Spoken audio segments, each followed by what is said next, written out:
Welcome to our channel. The day, from here on, one interesting person will bring forth a life story indicative of the innumerable extraordinary figures who have come to shape and determine the course of humanity.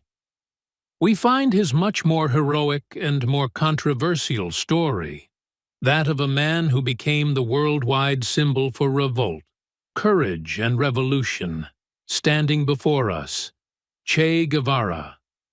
From his childhood in Argentina, through guerrilla days in Cuba, through the international assignments in Africa and Bolivia, finally his death and his glorification, Che stands for one of unflinching conviction, uproarious sacrifices, and worldwide acknowledgement. Through these 4 alluring chapters of an exclusive documentary, we aim to reveal the true Che Guevara. None of the myths, none of those plasma screen t-shirts, but the revolutionary thinker, the doctor turned fighter, and the man who dared to take on the world power on the vision of justice. In the end, dear viewers, we shall explore the life, philosophy, and legacy of a man who altered the course of history. Like, subscribe, and hit the bell for more interesting stories. Now, we shall begin with the story of Ernesto Che Guevara's life. Ernesto Guevara de la Serna was born on June 14, 1928, in Rosario, Argentina. Early life was spent in a middle-class family due to an intense intellectual environment, and this set off his restless curiosity for the world, which would serve as the foundation of his revolutionary destiny. Che was born into a family of very modest means, but of a rich and highly intellectual tradition. His father, Ernesto Guevara Lynch, was a lawyer, and there was Irish ancestry on his side of the family. Meanwhile, his mother, Celia de la Serna y Llosa, descended from an affluent Argentine family with Spanish origins. Education and progressive ideas belonged to the values of the Guevara household, and there was much discussion around the table regarding literature, politics, and social justice. These discussions, in effect, sowed the very seeds in young Ernesto that would shape his worldview. Childhood was painful because Ernesto developed a severe case of asthma and had to stay indoors very often. He was a very active child and loved reading and learning. His limitations did not keep him away from those activities that required some physical exertion, which could include hiking and exploring nature. It was clear from an early age that he loved adventure and discovery. Che Guevara was an excellent student. He went to a Jesuit school where he was academically challenged by literature, history, and science. Guevara developed a liking for philosophy and social sciences, which began to awaken questions within him about the inequalities he observed among people. Ernesto enrolled in the University of Buenos Aires in 1947 to study medicine.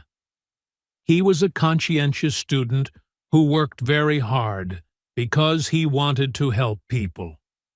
These years during medical education helped Guevara further attain consciousness of social injustice and his political awareness because of what he saw were glaring health and living disparities across Latin America. By 1951, Guevara embarked on the sort of journey that would leave an indelible mark upon his life and the flowering of his ideological view. Together with his friend Alberto Granado, they set out for their motorcycle trip that took them all across the South American continent. Hence, they traveled from Argentina to Chile, Peru, Colombia, and Venezuela, finishing at Cuba, which now cries out in the memory of history as the Motorcycle Diaries. Guevara saw in broad daylight with his own eyes the atrocious poverty, oppression, and exploitation that afflicted the indigenous people, peasants, and workers throughout the continent. He stopped at several leper colonies, mining towns, and ghettos to see for himself the impact of colonialism and capitalist exploitation. This kind of exposure somehow marred his heart and helped to crystallize his revolutionary ideals. The journey also introduced him to different political currents and revolutionary struggles sprouting in diverse parts of Latin America. Increasingly, Guevara became more convinced that the systemic injustices that he witnessed could not be addressed through gradual reform and thus necessitated radical and systemic change. After successfully graduating and completing medical studies in 1953, Che Guevara returned to Argentina. However, he did not opt for the usual medical field.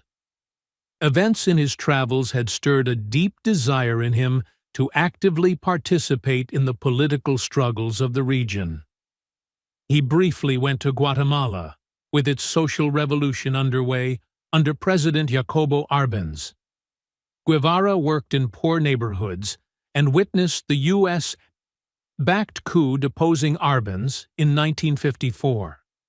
This strengthened his anti-imperialist and Marxist fervor, having seen how potent foreign interests could extinguish fair popular movements in favor of justice and equality. Che Guevara's early life was a formative time of intellectual curiosity, exposure to social injustices, and an increasing commitment to revolutionary change. Although his family background afforded him a good education, it was his travels and direct exposure to poverty and oppression that nourished his radical political perspective. By the time he left Guatemala in 1954, Guevara had ceased to be just a young medical student dreaming of a better world. He had become a revolutionary committed to the struggle against imperialism and inequality for life. This chapter laid the groundwork for the dramatic events about to unfold in Cuba and elsewhere.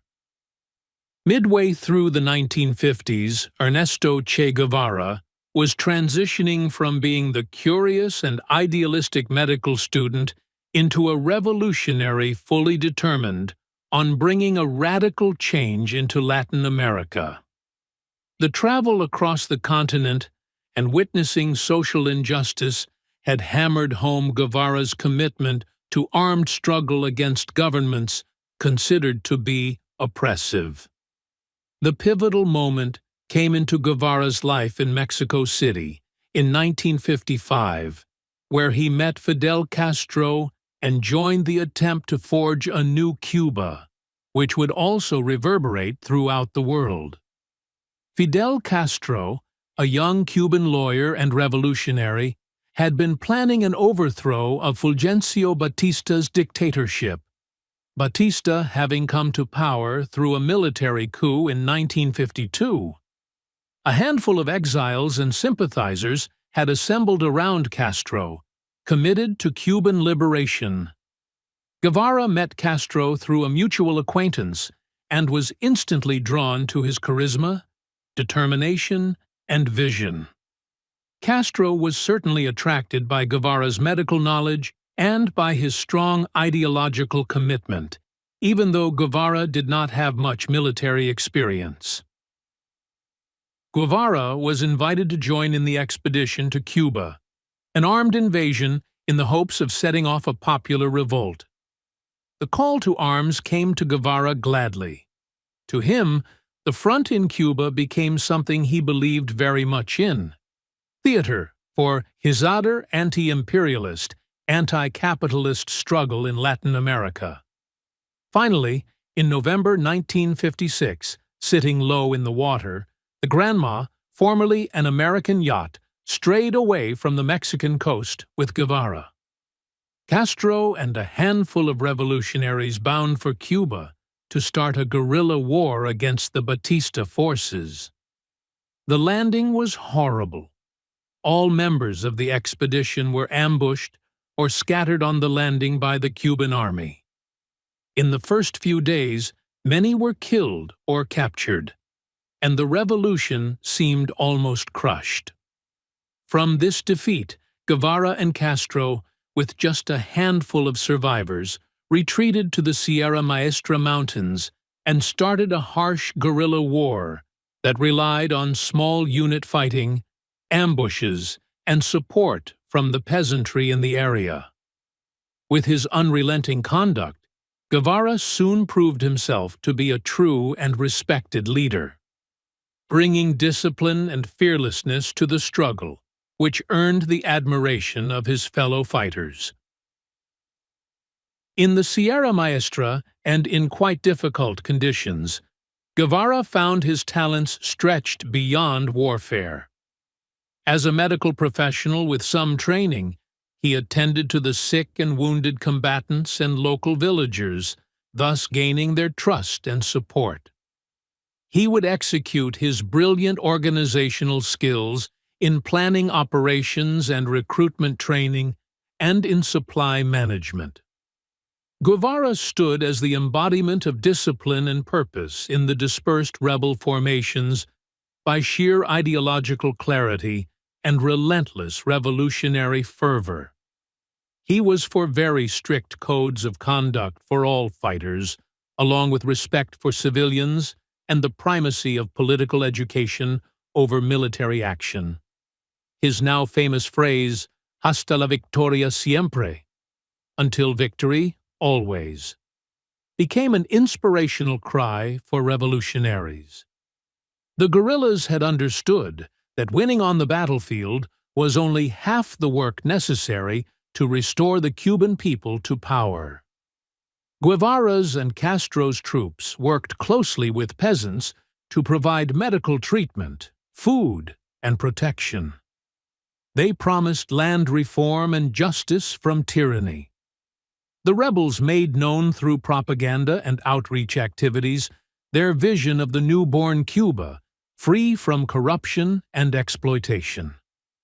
From his speeches and writings during this time period, one can deduce uses of armed struggle combined with revolutionary consciousness as a means to awaken the masses. For 2 years, the rebel forces were able to attain momentum.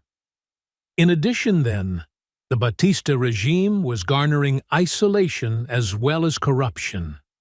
It slowly turned brutal. Batista's army was demoralized, and the opposition to him was growing in accent inside Cuba and outside.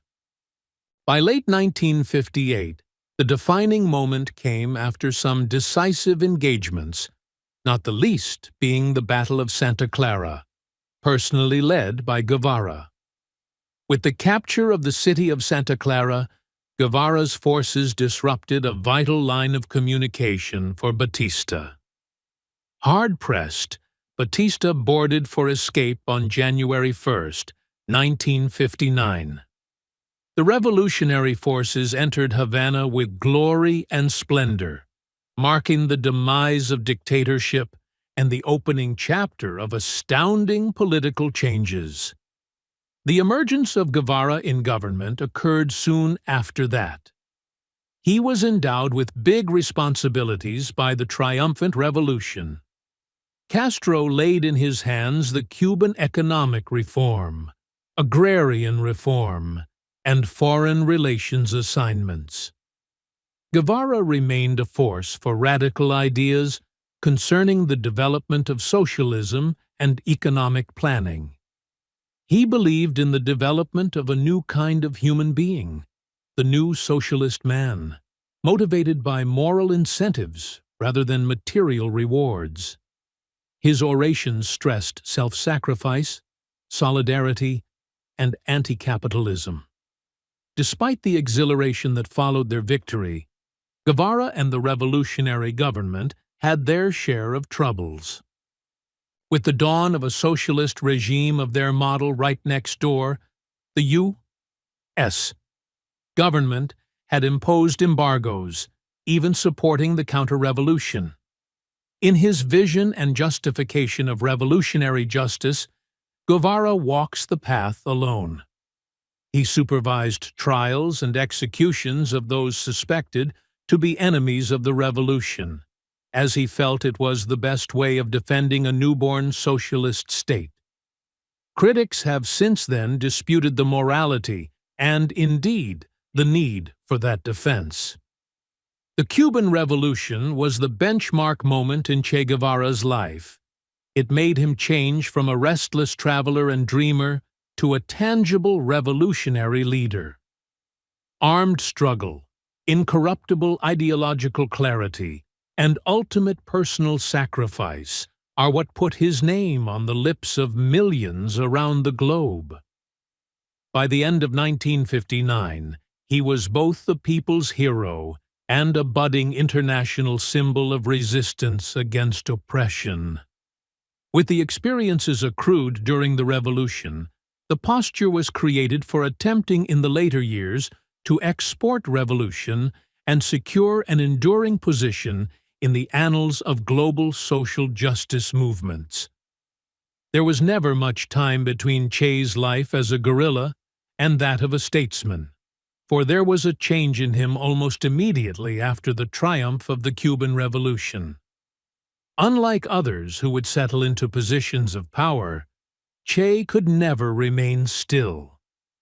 For him, power was a tool. It was never an end in itself. He regarded the Cuban Revolution as the start of a much greater war against imperialism, exploitation, and capitalist oppression all over the globe. The 1960s would, therefore, be a period of great ideological refining and international activity for Guevara. He would become one of the most influential exponents of socialist thought while attempting to foment revolutions worldwide. However, this phase of his life also saw him in increasing isolation, moving through failure, and, finally, to a tragic end. After the revolution, Guevara was appointed to many important posts in the new Cuban government. At first, he was given charge of the National Institute of Agrarian Reform and assisted in carrying out the land redistribution program. Shortly after that, he was appointed president of the National Bank of Cuba and later Minister of Industry. Guevara advocated rapid industrialization and the socialist restructuring of the Cuban economy in those capacities. He rejected capitalist methods of economic development and sought to channel the Cuban economy into a self-sufficient, ethical socialist economy. He basically emphasized the moral incentives under socialism. He maintained that workers should not be motivated by higher wages or profit, but by the advancement of the revolutionary cause. It was his idea that there would be a man, the new socialist man, who would work for the love of society and not for themselves. This idealistic concept was the centerpiece of his thought, which most of the time conflicted with economic realities on the ground. Cuba's economy felt the effects of too much inefficiency and centralization during this time. The problems posed were shortages of goods, low productivity, and dependence upon the USSR. Nonetheless, Guevara never wavered in his opinion that genuine socialism should entail sacrifice, discipline, and a full break from materialistic thinking. By the early 1960s, his speeches and writings had placed him among the foremost thinkers in Marxism. This included radical speeches at many international forums, such as the United Nations in 1964, where he condemned U.S. imperialism, racism, and colonialism in Africa and Asia. Perhaps his greatest theoretical work is his paper, Socialism and Man in Cuba, in which he laid bare the ethical foundations of socialism and the necessity of transformations of the individual within the process of revolution. The whole vision was not merely economic. It was, after all, spiritual and moral. Che, though, warned that a revolution could not stand without its revolutionary ethics. It would be unfair to his great legacy to omit the warning he gave against this bureaucratism and compromise. At one point, Che denounced the Soviet Union for growing authoritarianism because, in his view, they betrayed the true Marxist essence of the revolution. So, Guevara, a romantic idealist, and nevertheless a stark revolutionary realist, he knew that to develop a better world would require not only new systems, but also new individuals willing to suffer and struggle for justice. By 1965, disillusioned with the limitations within government and administration, Guevara resigned from his official positions in Cuba, renounced his Cuban citizenship, and virtually vanished from public life, his mission now being revolution in the rest of the Third World. The first stop was Africa, specifically the Democratic Republic of the Congo, where he tried to help Marxist rebel forces fighting against Joseph Mobutu's Western-backed regime. In Congo, Che found himself in a situation quite unlike Cuba's. The rebels were disorganized, ill-trained, and without ideological discipline. Problems were further complicated by ethnic strife and cultural differences. Guevara's attempt to forge a united force failed. Local leadership time and again had more interest in power than in the social transformation that Guevara sought. After several months of frustration, illness, and military setbacks, Guevara left Congo. He called it a failure, but one that was a necessary lesson in the difficulties of international revolution. We cannot liberate people who are not ready to make the necessary sacrifices themselves, he would later write. Reluctant to end his revolutionary course of action, Guevara directed his attention again onto Latin America. In late 1966, he secretly went to Bolivia under the name Adolfo Mena Gonzalez in hopes of starting a guerrilla war that would spread across South America. Bolivia seemed a place with potential. Being a poor nation with a large indigenous population and an unpopular military government, Guevara aspired to create a continental Vietnam to drain and destroy the forces of imperialism. In the lonely Nyancahuazu country, Guevara established a small guerrilla band composed of Cuban fighters, Bolivians, and some international volunteers. Troubles soon started. The local Communist Party, from which he was expecting support, declined to tacitly endorse his expedition. The peasants were far removed from welcoming the revolution. They viewed it with suspicion and hostility. The Bolivian army, aided by the CIA and U.S. Special Forces, was soon engaged in tracking Guevara's band and harassing them. The terrain was harsh. One could barely get any through the communication line, and the morale of the group slowly began to deteriorate. Guevara was suffering from asthma, and with no medication, he physically could hardly lead a campaign. Supplies were running short, and each encounter with the military resulted in heavy casualties. Nevertheless, Guevara remained incorrigible. His journal entries reveal a man fighting alongside the forces of duty and conviction and driven to his last breath by an unshakable confidence in the power of revolutionary struggle. He wrote, "I feel that I am doing what I must," with his final words stating, "and I will continue on this path to the end." By mid-1967, the Bolivian campaign had begun to fall apart. Guevara's force continued to lose members and was always moving, hunted by a counterinsurgency operation now proving highly effective with its American backing. On October 8, 1967, near the village of La Higuera, in the Euro ravine, Guevara's forces were ambushed by the Bolivian army. He was captured while wounded and exhausted, but defiant. During the following 24 hours, he was interrogated but refused to disclose information. Guevara was calm and spoke out against his captors with dignity.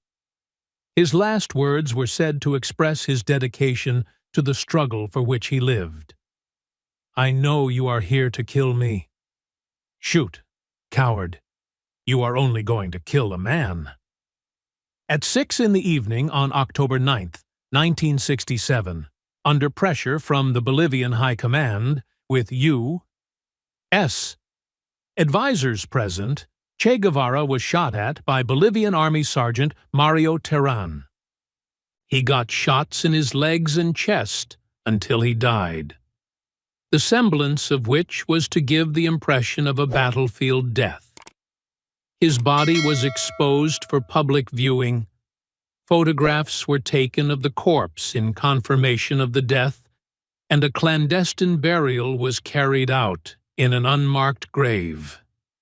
It was only in 1997, 30 years later, that someone found the remains of the fallen and took them back to Cuba, where they received a highly honored burial in the city of Santa Clara, which he had liberated in the early days of the revolution.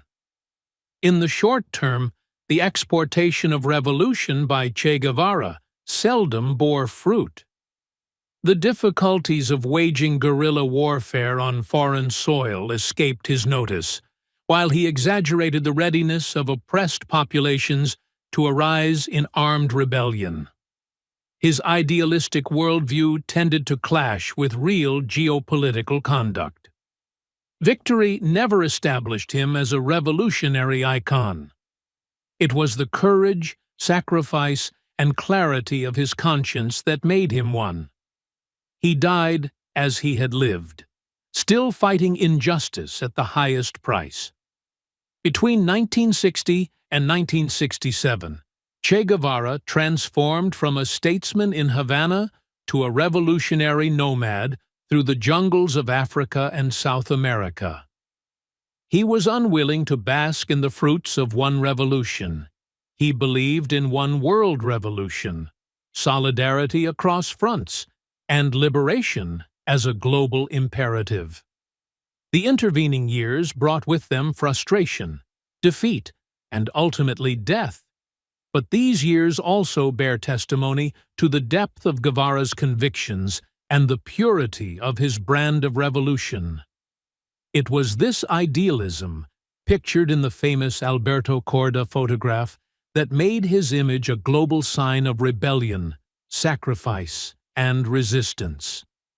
In his own words, the revolutionary is described by Guevara as a guiding light, someone who acts and thinks of the people. A cold-blooded killing machine when necessary, but above all, a lover of humanity. This paradox, one who is a warrior and healer, an idealist and a realist, was the character of Che Guevara, and would also form the essence of his mythology after death. This final chapter about Che covers not only his physical death in the Bolivian jungle, but, more importantly, the birth of a myth. At 39 years of age, this image, idea, and spirit of revolution would strike a chord throughout different continents and generations. His martyrdom ensured that his life story would not end in Bolivia.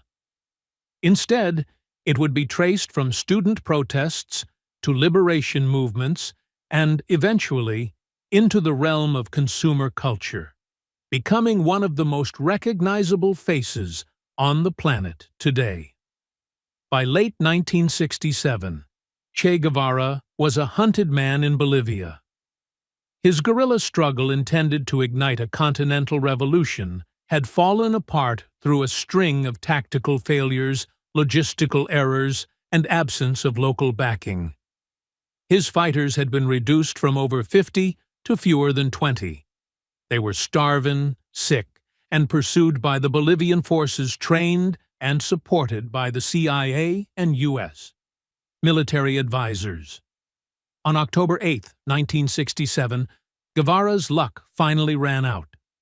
His tiny group was ambushed amid the dense brush of Uro Ravine near the village of La Higuera.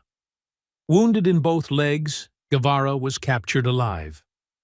He carried no identity papers, but his captors knew who he was. Guevara was taken to a one-room schoolhouse in La Higuera.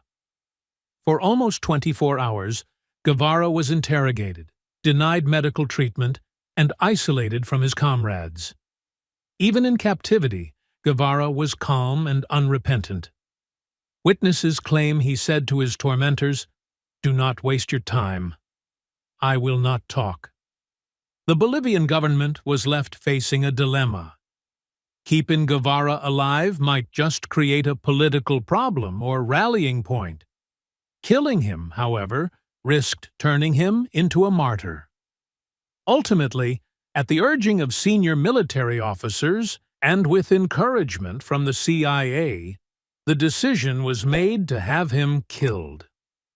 On October 9th, around 1:10 p.m., Guatemalan Serene officer Mario Terán was so named for having seriously wounded the body of Che in the legs, chest, and throat. The execution lasted a maximum of 10 minutes. Guevara's last recorded words were addressed to his executioner. "I know you have come to kill me. Shoot, coward. You are only going to kill a man." President Terán was supposed to kill Che in cold blood, but the intention from the start was to make it appear that Che had died fighting. His body was tied to the landing gear of a helicopter and taken by air to Vallegrande. The corpse was then shown to journalists and photographed as evidence of the death. His hands were cut off so that they could be identified by fingerprints, and later the body was secretly buried in an unmarked grave. For the next 30 years, Guevara's burial site remained a mystery. In 1997, Guevara's remains were found near an airstrip in Vallegrande, exhumed, and taken to Cuba with full state honors. As his coffin was paraded through the streets of Havana, tens of thousands of Cubans paid homage. Once he was buried in a mausoleum into which he was the first to be laid in Santa Clara, the city he liberated during the Cuban Revolution. The Che Guevara Mausoleum is today one of the most visited sites in Cuba, and a binding reference for admirers from across the world. His death marked the cessation of military campaigns for Che, as for beginning the cult. The more common image taken by Alberto Corda in 1960, Guerrillero Heroico, captured his essence of intensity, idealism, and defiance. These images were reproduced all over the world after his death and became the symbols for resistance, rebellion, and revolution.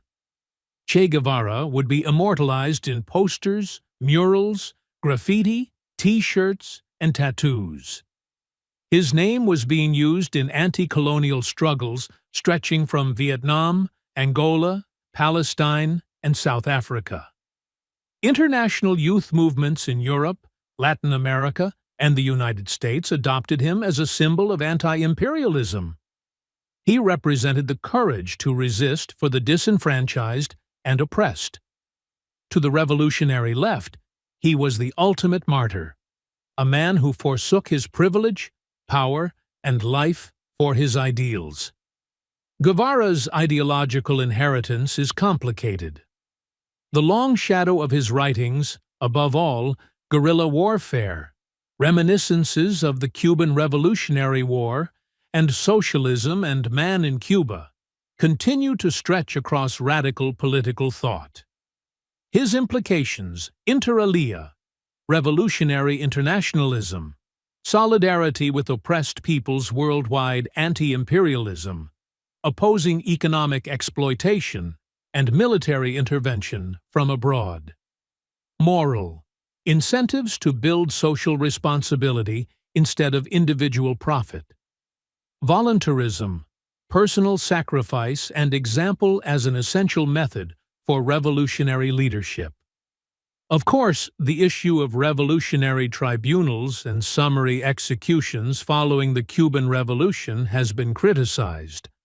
Thus, Guevara's legacy became a matter of controversy. Some have considered him ruthless or even authoritarian. Others argue he was forced to act under severe revolutionary conditions. What is certain is his sincerity. This man lived the ideals that he preached to others, relinquishing comfort, foregoing political favors, and dying for what he truly believed in. In Cuba, Che stands in nearly sacred stature in the pantheon of the revolution. His legacy is generated, propagated, and upheld throughout official education systems and military training as well as culture, where public discourse, schools, quotations, and holidays constituting his birthday and dates of death are tightly intertwined with the official narrative. Cuban children are taught to emulate El Che, his honesty, bravery, and sacrifice. Yet, even in Cuba, there is a conversation among some intellectuals questioning whether Guevara's moral absolutism and rejection of compromise could be a model for contemporary politics. Still, to many Cubans, he remains the embodiment of revolutionary virtue, incorruptible, fearless, and pure in intent. Outside Cuba, the image of Che Guevara has evolved to take on a life of its own. More than 100 years have passed since the man died fighting fragmentation and against injustice. And everywhere Che's visage adorns banners and T-shirts as an emblem of youth rebellion and protest against injustice. In a quicker ironic turn, the same image is endlessly commodified and sold in every capitalist market, whilst very much despised by Che himself. Critics have thus reminded capitalism ironically about its own hypocrisy. Guevara's face, the one who fought capitalism, has become its product. Yet Che's image is still a catalyst for curiosity among the young people all around the world today. They read his writings, they learn his history, and the very idea that a single life could have stood up to injustice means something to them. Even now, 50 years from his passing, Che Guevara is a controversial, revered, and debated figure. In Latin America, he is remembered as a hero of the poor, someone who opposed inequality and exploitation. His writings have also inspired liberation movements throughout Africa and the Middle East. His ideology is taught in political science and ethics classes at universities. However, his name is still used in revolutionary settings in strategy meetings and street protests. Guevara is also a man to be reviled. In the USA and parts of Latin America, he is seen as a violent insurgent. To Cuban exiles, he is often viewed as a symbol of tyranny. Detractors say that he rejected democracy, condoned violence, and helped establish an oppressive state. The truth of Guevara's legacy lies somewhere between myth and man, idealism and pragmatism, and revolution and reality. Che Guevara was much more than a doctor, a writer, a guerrilla fighter, or even a martyr. He was a man haunted by an unshakable sense of duty toward humanity. He was propelled not simply by the cheap rhetoric of change, but by the belief that a better world is possible and worth dying for. His life was filled with contradictions. a romantic and a soldier, a dreamer and a disciplinarian, an intellectual and a fighter. These contradictions are what make him interesting. Che said, "The true revolutionary is guided by great feelings of love." So, while his actions were harsh and radical, love for justice, for the oppressed, for mankind, was at the center of his very existence. He did not want comfortable living or fame. Power, once feared to dilute his beliefs, was promptly renounced. Pain was embraced, for he believed change must be born through struggle. The story of Che Guevara reminds us that history is not only made by generals and presidents, but also by rebels who risk fighting for a dream, even against all odds. Che Guevara's death in a Bolivian schoolhouse was not the conclusion of a revolutionary's journey, but the inception of a worldwide legacy that continues to inspire, challenge, and provoke. That, in its entirety, is the life story of Che Guevara, a man who rejected privilege and power in order to fight for people he did not know in lands not his own. Some looked upon him as a hero, others as a dangerous idealist. But one thing stands: Che inhabited, fought, and died for his beliefs. He preferred revolution to ease and justice to comfort. His voice resounded through the ages and said, "The true revolutionary is guided by great feelings of love." If you found this story uplifting or thought-provoking, please share your opinions in the comments. Who was Che Guevara to you? A symbol of liberation or a war scapegoat? Should you have enjoyed this ride, go ahead and hit the like button.